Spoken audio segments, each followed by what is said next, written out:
Alright, let's skip the small talk. If you're here, you're ready to hear something real.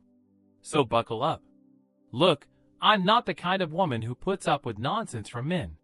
I don't hop into bed on the first date, or the second, or even the third, no matter how badly they want it.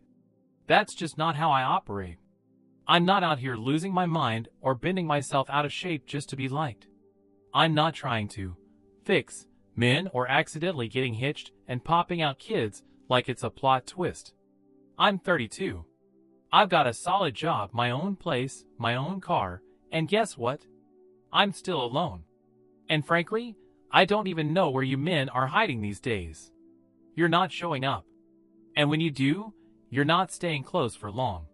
And you, sunshine, yeah, I'm talking to you now.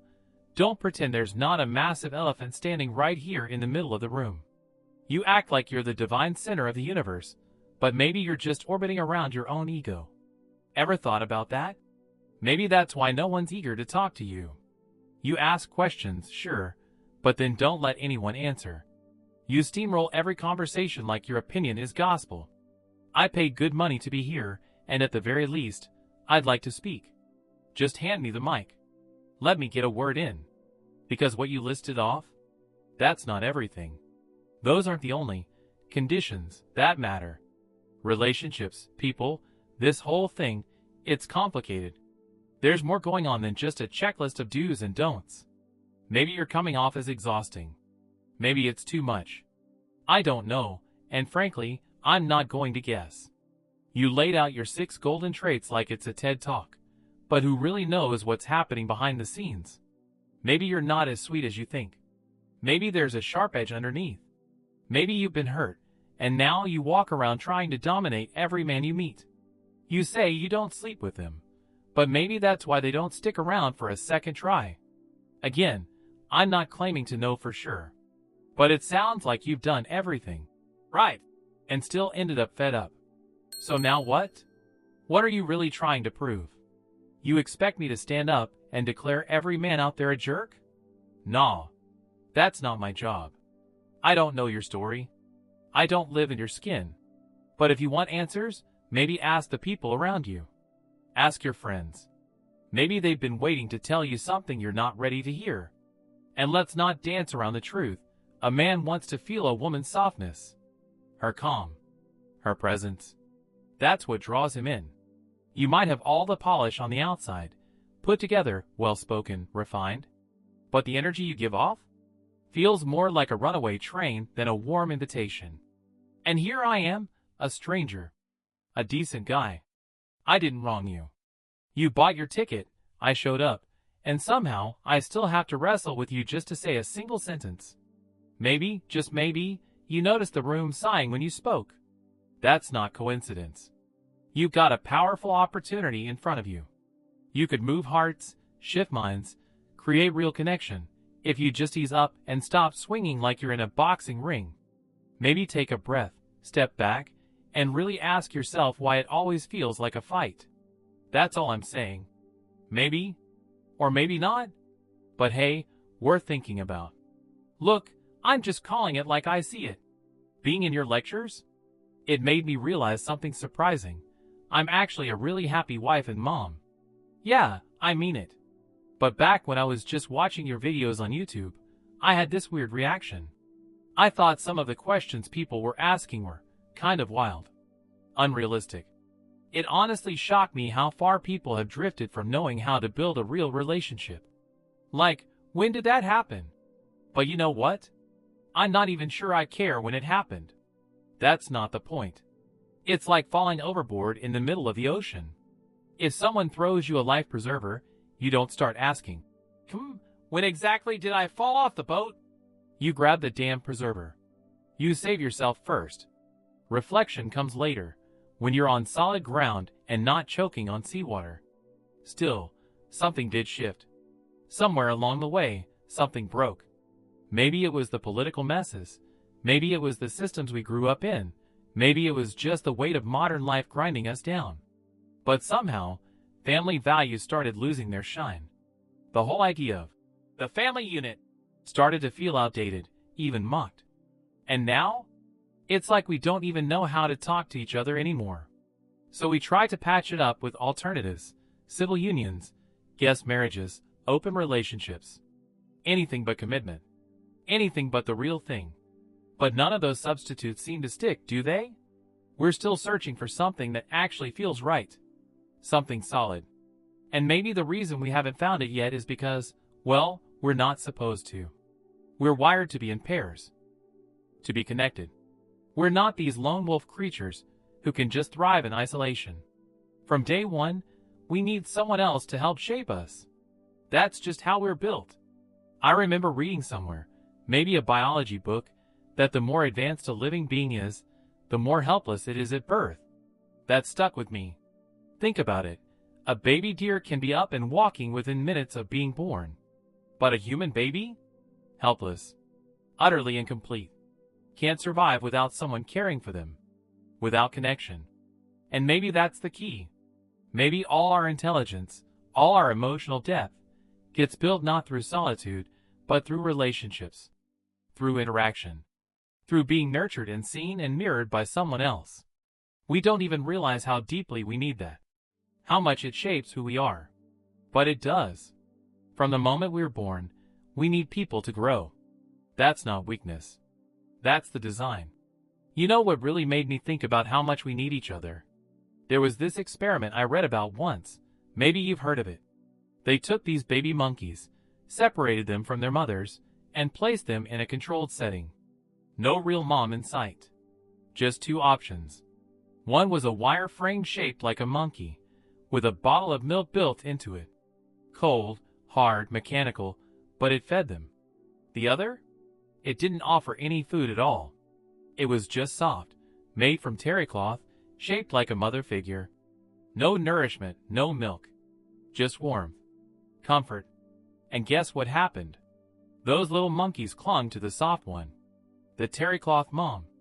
Even though she didn't feed them, they latched on, held her tight like their survival depended on it. They needed the contact more than the milk. That's how wired we are for connection. There's even a term in psychology, grooming, where simple touch builds trust and safety. You hug someone, and oxytocin kicks in. Especially in women. But men need it too, even if it works a little differently in our bodies. So yeah, we're not just craving food or shelter, we're craving closeness. And yet, something's off in our world today. I don't have a perfect answer for why. But honestly, figuring out what broke isn't as urgent as learning how to fix it. That's where we're at. That's the real job. Now here's the tricky part, navigating relationships in this mess.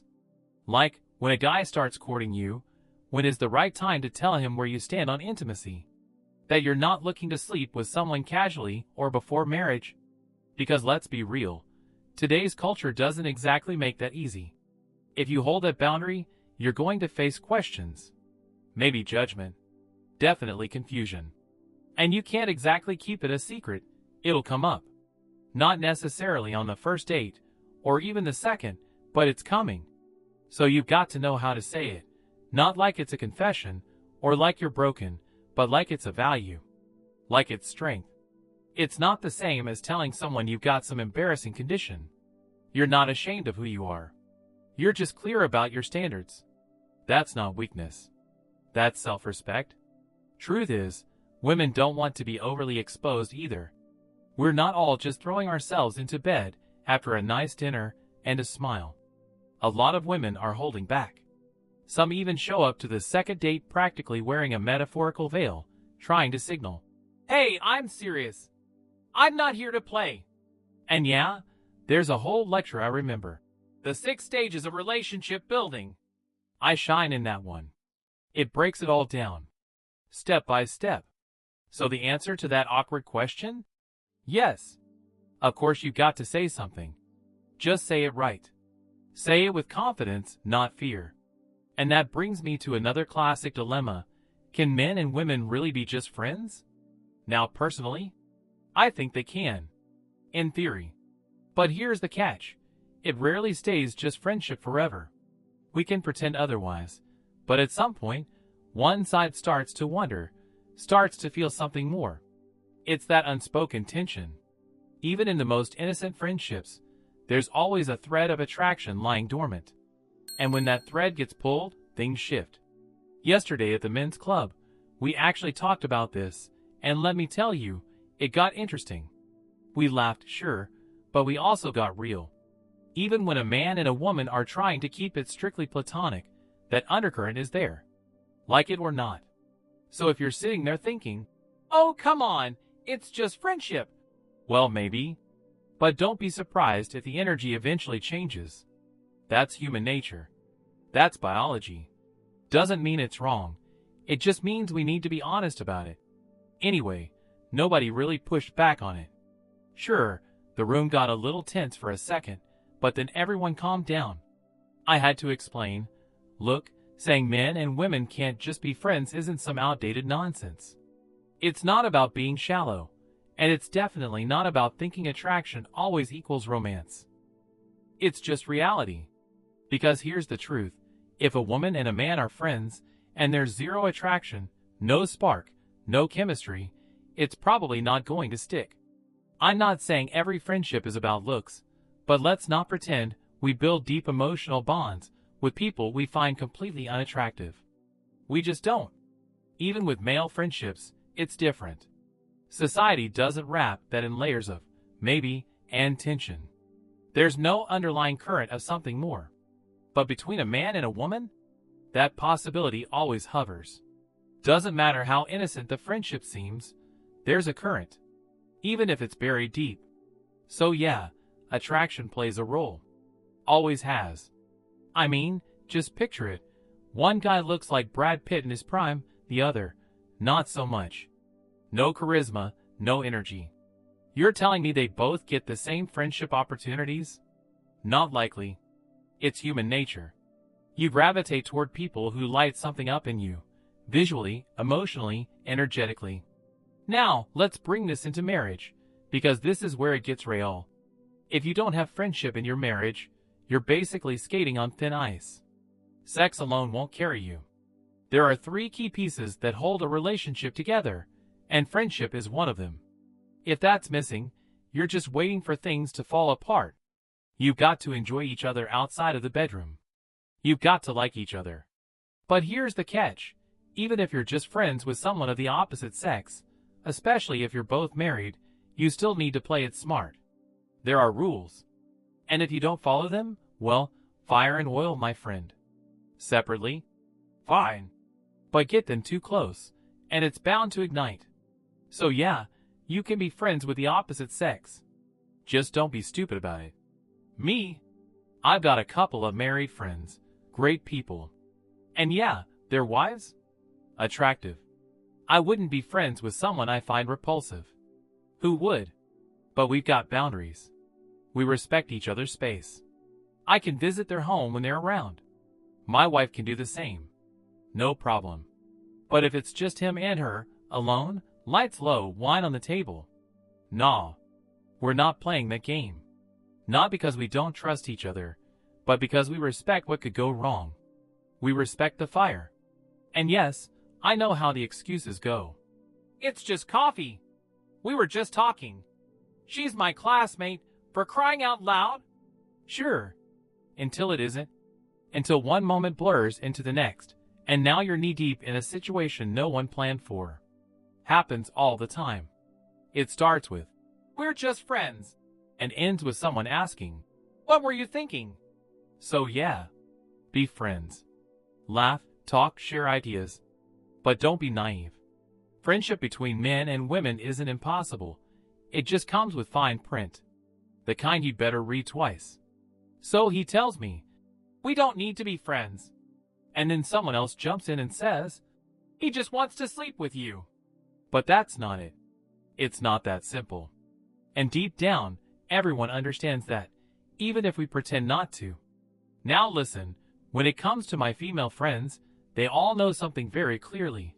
If I'm spending time with them, if I've chosen to be close, then yes, I do find them attractive. Not in a creepy way, not in a disrespectful way, but enough to be aware of the boundaries. So we all act accordingly, with respect, with a sense of awareness, and a little distance when needed. But if a woman just wants to be friends with me and treat me like I'm some emotionally neutral figure with no chemistry involved, that's not the kind of connection I'm looking for. Go find someone else for that role. Just being a nice guy to talk to isn't enough. We're grown. We know better. Now on to another thing. I hear this question a lot. What's a man supposed to provide? My answer is simple. A man should cover the basics. Protection, food, clothes, shelter. That's his job. But here's the twist. He's not obligated to fund a luxury lifestyle. He can, sure. And if he wants to, beautiful. But he shouldn't be expected to. The problem is, where's the line? What counts as basic, and what's considered a luxury? That's where it gets murky. Everyone's idea of basic is different. One person can't go a day without soup, another insists on pearls and 5-star hotels. So how do you measure it? I always go back to this old saying, maybe it's from New Orleans, maybe not, but it fits. One loves oranges, the other wants crates of them. See the difference? Some people enjoy simple things. Others are never satisfied. And that's okay. But you have to be honest about what you're asking for. At the end of the day, luxury is anything you can live without. If you can't survive without it, it's not luxury. It's a need. But the stuff we want just because it feels good? That's extra. So here's a bit of advice for the ladies. Ask your man for the basics. Expect him to handle the essentials. But when it comes to the finer things, inspire him. Motivate him to want more, to do more, not through pressure, but through partnership. Build something together that lasts more than just a few seasons. I've been doing just that for over a decade. 10 solid years. Happy marriage. Great man. No complaints on my end. But my parents? That's a different story. They've never liked my husband. Always finding something to criticize. And you know what? That's their problem, not mine. If you know your parents can't stand your man, why on earth are you talking to them about him? I had to set that boundary myself. I told my mom flat out, I'm not discussing my husband with you. You've got your man, and I've got mine. Don't drag me into your expectations. She doesn't have a husband anymore. I do. So no, I'm not taking marriage advice from someone who doesn't live with the choices I live with every day. And you know what their biggest issue is? That he doesn't do what they say. He works, I stay home, and he's got a mind of his own. Apparently that's a problem. Well, it's not for me. I've even told my husband, maybe it's time to pull back from talking to them so much. Let's be real here. We live in a society where, traditionally, you'd find 3 or even 4 generations under one roof. That was the norm once. But raise your hand, who actually lives that way now? Exactly. No one. These days, we've scattered. Some of us live on the other side of town, some across the country, others halfway across the world. And yet, even from a distance, there's this fantasy of everyone gathering around some magical round table, passing blessings and warm wishes like it's Thanksgiving every day. It's a beautiful image, but let's not kid ourselves. Sometimes you need to draw a line with family. Sometimes you have to ask, firmly or gently, for space. But the hard truth is, even when you do, some people still find a way to get under your skin, to needle their way back in.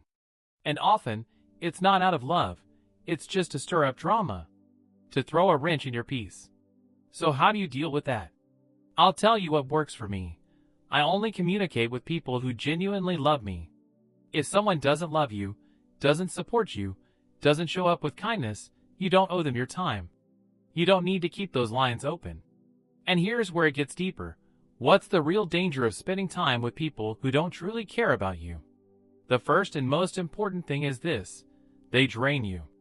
They chip away at your energy, at your softness, at your peace. Yes, they might still know you, still say the right words now and then. But underneath, their presence disturbs your balance. You stop feeling like yourself. And you know why? Because they take up space. They occupy your attention, your emotions, your energy. Time is limited. Your emotional bandwidth is limited. And when that space is being filled by people who stress you out, the people who actually love you, the ones who could lift you up, don't get a chance to connect with you. You're too busy managing dysfunction. And let's call it what it is. If you keep willingly engaging with someone who constantly disrespects you, who drains you, and then you find reasons to justify it, that's not kindness. That's avoidance. That's a wound talking.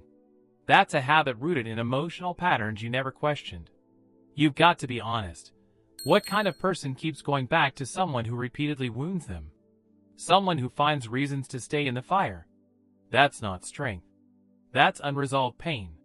That's a woman who's been taught to tolerate instead of protect herself. There's a powerful lecture I once heard. It was called, "People Don't Change." And you know what? That line stuck with me. Because the only time someone actually does change is when they decide it's time. Not when you beg. Not when you explain. Not when you cry or plead. Change only happens when it's their personal decision. Their own desire. Their own realization. And that's why, when you're dealing with people who don't love you, stop wasting your time waiting for them to become someone they're not ready to be. We have the power to create a certain atmosphere. We can inspire someone. We can support them. But we can't change them, not really. You might not live with that person anymore, but trying to mold them into something else? That's a losing game. Now sure, technically, people can change. The human brain is designed to evolve. We're not rigid statues. But let's not kid ourselves. The wiring isn't as flexible as it was in childhood. By the time we're adults, those neural pathways are already carved deep. Change becomes harder, slower. And the truth is, even then, transformation only happens when it comes from within. We can motivate ourselves to change, yes. But we can't force that shift onto someone else. Ever tried changing something about your own life? I have. We all have. Little things, even, like starting a diet, waking up early to run, committing to learning a new language, eating clean. You tell yourself, starting Monday, I've got this. Maybe even the first of the month, fresh page, full of motivation. But how often do those plans really stick? Exactly. Most of the time, it falls apart before the week's even done. So if we can barely push ourselves to follow through on a morning jog, what makes us think we can fix another person? External motivation fades fast. Now yeah, there are situations where someone's forced to change. Like being in the army, or prison, or stuck in some kind of survival situation where discipline is non-negotiable. I've got a buddy who used to serve in the airborne forces. No joke, he ran 40 kilometers a day, 20 in the morning, 20 more after lunch. Every single day. Sounds impressive, right? But you want to know what he did when he finally left the service? He never ran again. Not even once. In fact, he became a yoga instructor, a seated yoga instructor. He specifically chose forms of yoga that didn't even require standing. That's how burned out he was from all that forced discipline. See, pressure works, temporarily. But the moment it lifts, most people snap back to their comfort zone. Because in the end, we all crave freedom.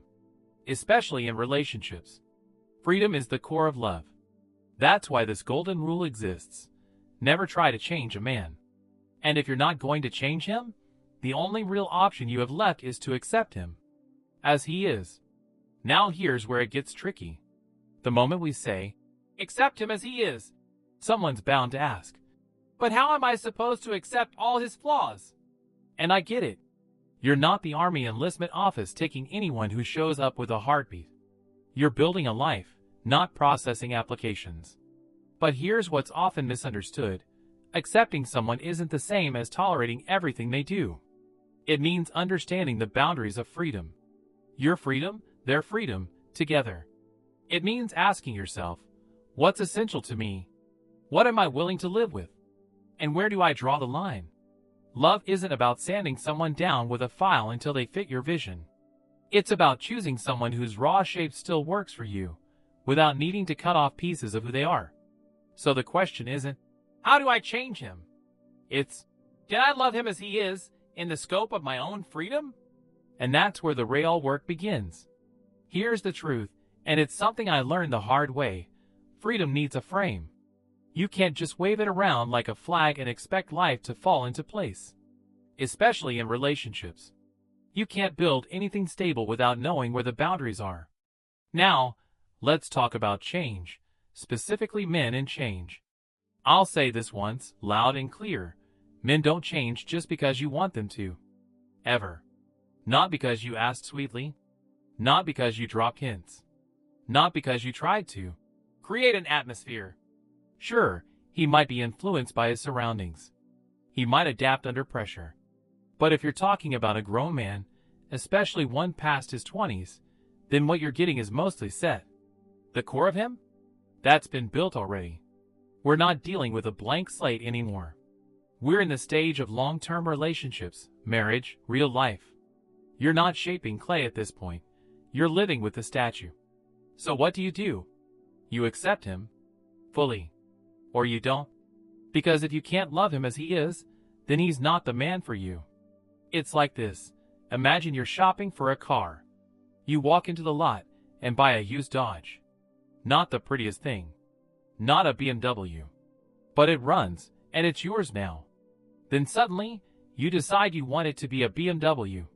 So you start trying to swap out parts, polish the engine, add upgrades, hoping it'll become something it's not. But here's the question. If you wanted a BMW, why didn't you buy one in the first place? And maybe the answer is simple. You couldn't afford one. Fine. Then drive what you've got. Own it. Enjoy it for what it is. Don't torture it, or yourself, trying to make it something it was never built to be. We say we want better, but better has to start with honesty. You can't enter a relationship hoping to turn someone into your personal version of perfection. That's not love. That's control. I remember what my mother told me once. The man you choose is the man you live with. Not the man you imagine. Not the potential version of him after your renovation project. The actual man. So choose wisely.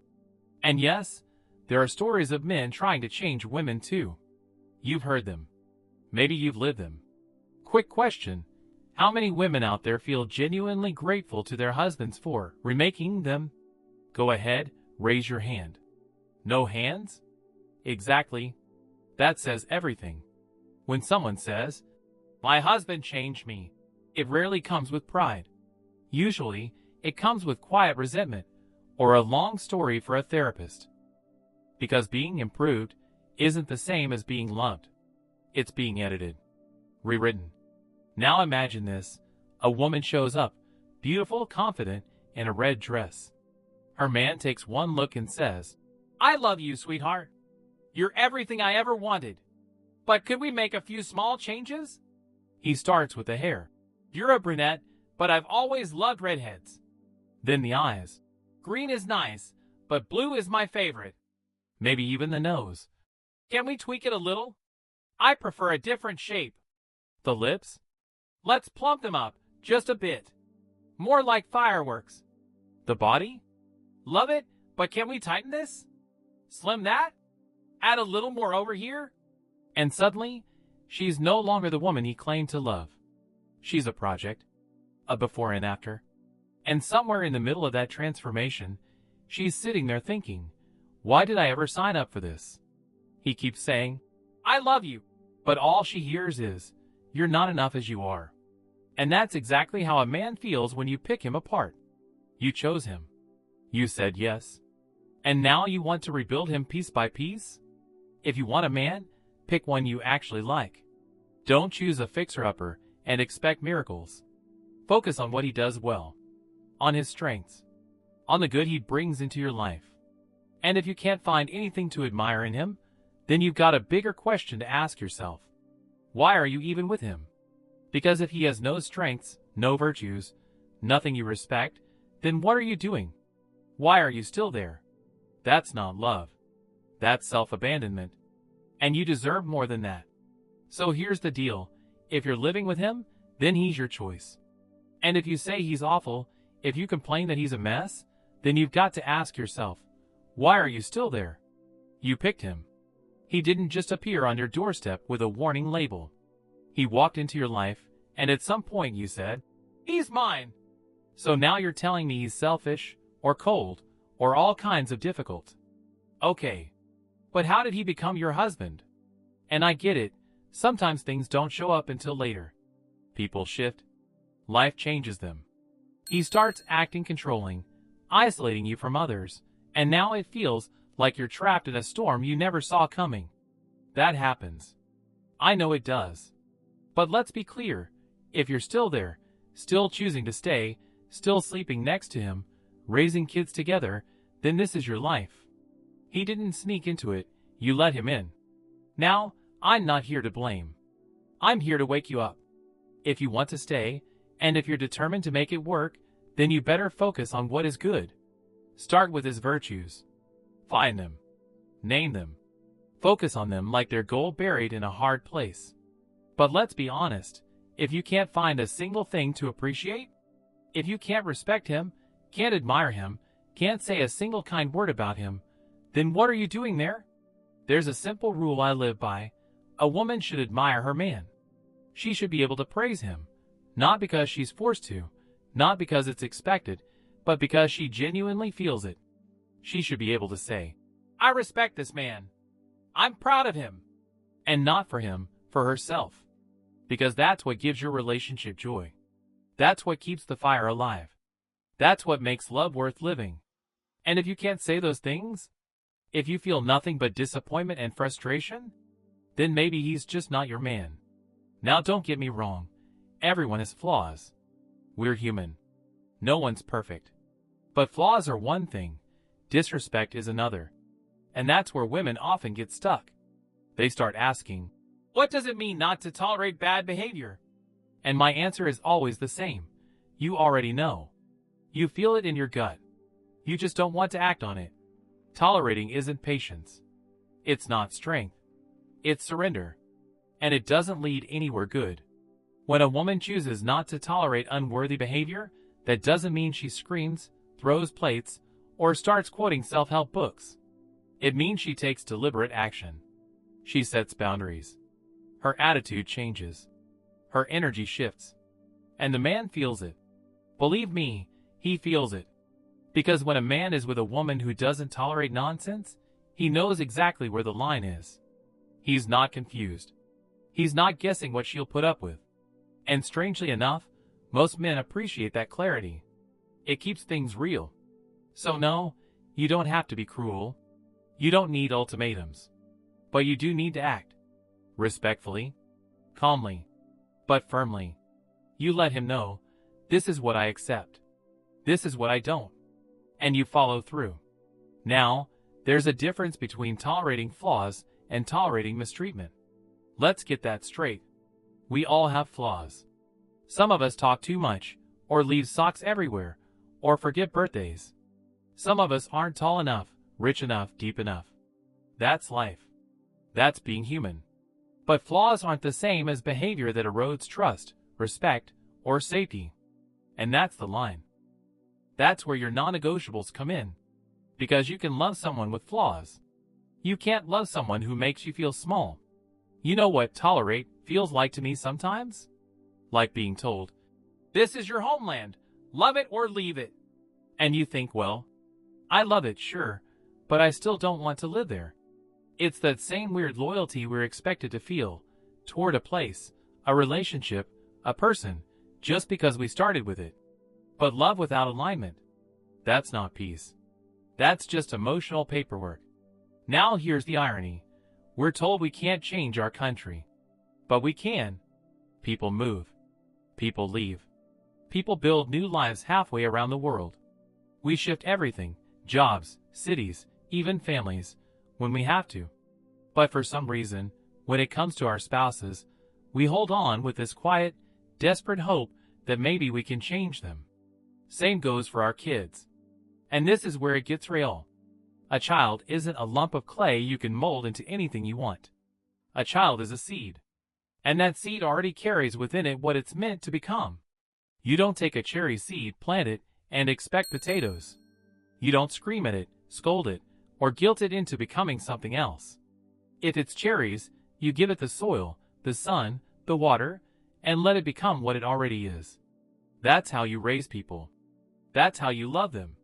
Trying to force a cherry tree to act like a potato plant? You'll end up with a stunted, unhappy cherry tree, and no potatoes either. You lose both the seed's potential and your own peace. People don't change just because we want them to. And forcing them? It never leads anywhere good. So if you really want growth, whether in a child, a partner, or even yourself, you don't bulldoze. You build the atmosphere. You create the right conditions. You protect the space. You nourish. That's how change can happen, not by command, but by invitation. So here's the takeaway, plain and simple. You can't change people. Not your partner, not your kids, not anyone who doesn't want to change. And honestly, that's not your job. Your job is to see them for who they really are, not the fantasy version you built in your head. Not who you think they could be one day. The real, raw version standing in front of you. And then ask yourself, can I respect this person as they are? Can I build something real with them? Because real connection starts with acceptance, not expectations. It doesn't mean putting up with hurtful behavior. It means learning the difference between someone's natural flaws and the things you should never accept. Strong relationships are built on shared values, mutual respect, and clear boundaries, not pressure, not control. And when it comes to your children, the same applies. They're not there to meet your expectations. They're already someone. Your role is to guide, support, and protect them, so they can grow into that someone without fear. So what's the next move? Start right where you are. Take a real look at your relationship. Ask yourself, am I respecting this person or trying to reshape them? Am I recognizing their strengths or constantly pointing out what's missing? Am I walking beside them or trying to lead them like a project manager? And if those questions hit a nerve, that's not failure, that's awareness. So choose wisely. Speak truthfully. Acknowledge what's good. Set firm boundaries without anger. And most of all, never settle for a connection that drains you. You weren't made to tolerate. You were made to build.